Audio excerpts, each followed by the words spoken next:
Hey guys, what's up? So today I'll be making a video about how automatic updates on iOS works.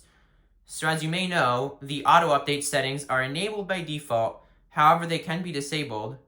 And there's also an in-between option that lets you set auto download only but not auto install. There are definitely good reasons why one may want to disable auto updates, such as preferring to install updates manually to be more sure about an update before deciding to go and install it, or possibly to remain on or preserve the current version for reasons such as not liking something about the current latest update, such as maybe the UI or worries about new bugs or reduced performance or shortened battery life. Perhaps the latest update removed a feature compared to the currently installed one, or maybe an app or game that you have might not work on the latest update. And some might even be preserving like a rare iOS version on a particular device model.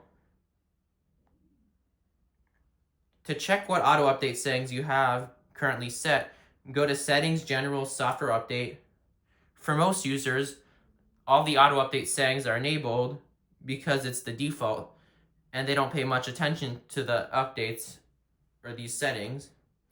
So as to how automatic updates work, assuming the auto update settings are enabled, the device periodically checks for updates in the background, and when the device has been idle for a while and is connected to the internet, it will initially give you a notification if a new update is available, and the update file for the latest update downloads after some time has passed since the update has been released, though it does not happen for at least a couple of days after the update release date unless the update is manually triggered in settings.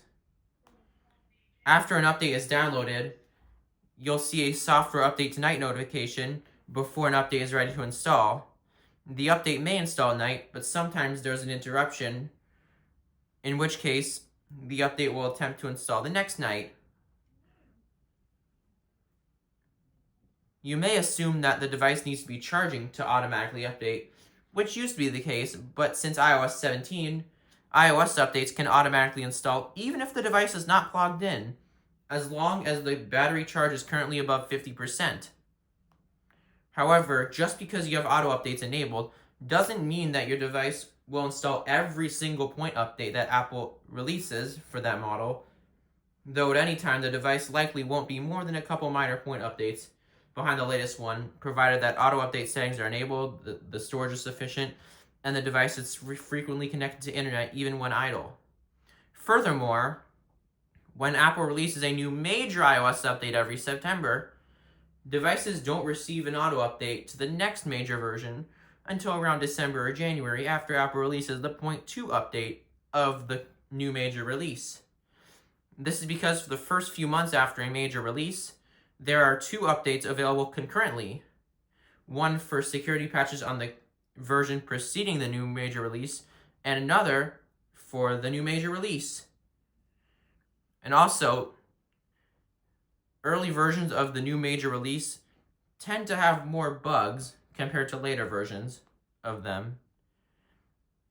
If you manually update to a new major iOS version released within its first month or two, or you buy the brand new iPhone briefly after its September launch, then you will be on the new major iOS and can receive auto updates to minor updates within the new major version, even before devices that are still running the previous major version start auto updating to the new current major release. If the device is older and no longer supports the newest major update, any security or bug fix updates made available to these older devices may still be downloaded and installed automatically if the auto update settings are enabled. Lastly, if the device's available storage is too low, the device cannot install iOS updates on device at all, whether automatically or manually. You can connect to a computer and use iTunes or Finder to update the device, or free up enough storage to update on the device in these cases. However, this issue is less likely to occur going forward if the device has already been updated to at least iOS 26, because iOS 26 includes a new feature that dynamically reserves storage for iOS updates when storage runs low. Thanks for watching.